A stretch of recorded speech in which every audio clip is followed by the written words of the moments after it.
I'm Deanna Chapman, and today I want to go on a little bit of a rant about why I'm not a huge fan of comic book events.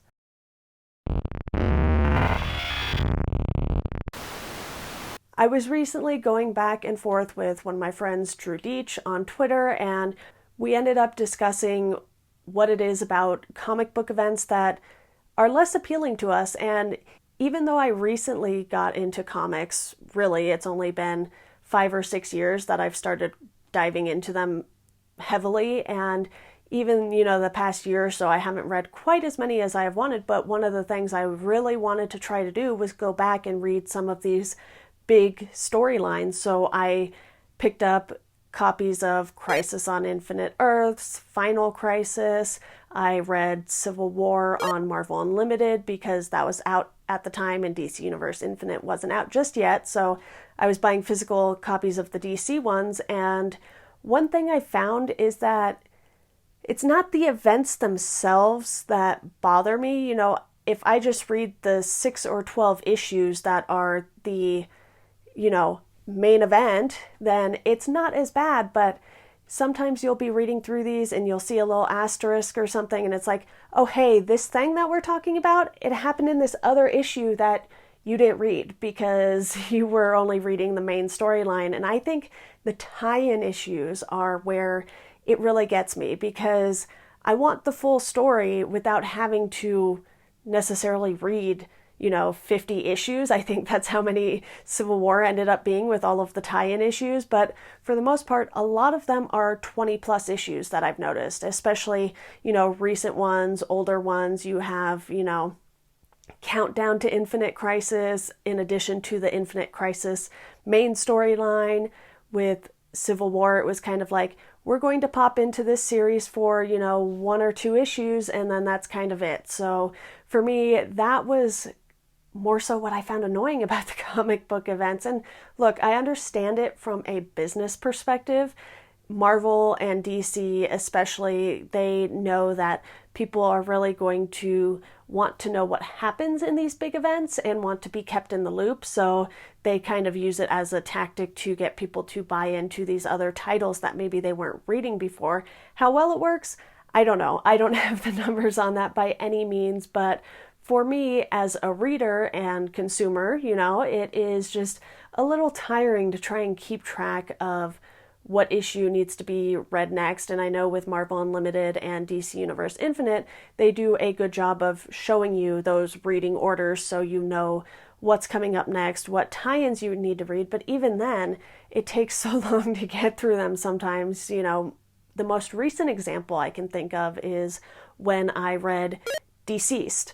It was, this zombie sort of event that DC put on, and as a horror fan, I was really into that idea. So I went and read Deceased 1 through 6, but then I found out, oh, okay, there's like 26 other issues that are tied into this, and I think there's even more coming out still. I'm not 100% sure on that, but I know, for July 2021, at least one of those issues is being put on DC Universe Infinite. So as far as reading digitally goes, it was like, oh, okay, maybe I didn't have the complete list just yet. So for me, that's kind of why I don't like comic book events. It's not that I think events are a bad idea. It's just I kind of wish they would keep them more contained so that you didn't have to go pick up a single issue of this title that you weren't already reading to understand, this one part of the event that happened. And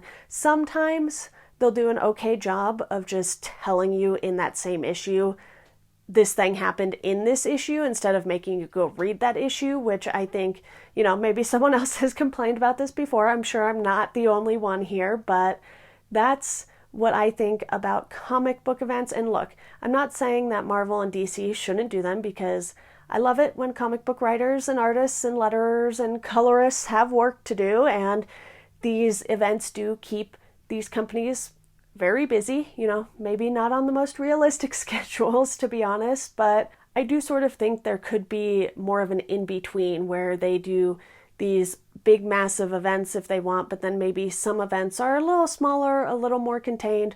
Personally, I would enjoy just having more stuff like Batman The Long Halloween and Batman Dark Victory, because, you know, The Long Halloween is the first comic in that, and then Dark Victory is technically a sequel to it, but you can read each of those separately and have a better idea of what the full story is, because you don't need to read one to understand the other necessarily. So I like those sort of more contained stories that have the option to continue if they want and have a sequel to them or something, and that is totally fine. It's when they're bringing in all of these other titles that you weren't probably going to read anyway, and then you're kind of missing some crucial information there. But that's my quick rant on comic book events. I know that not everyone is going to agree with me. If you love them, great.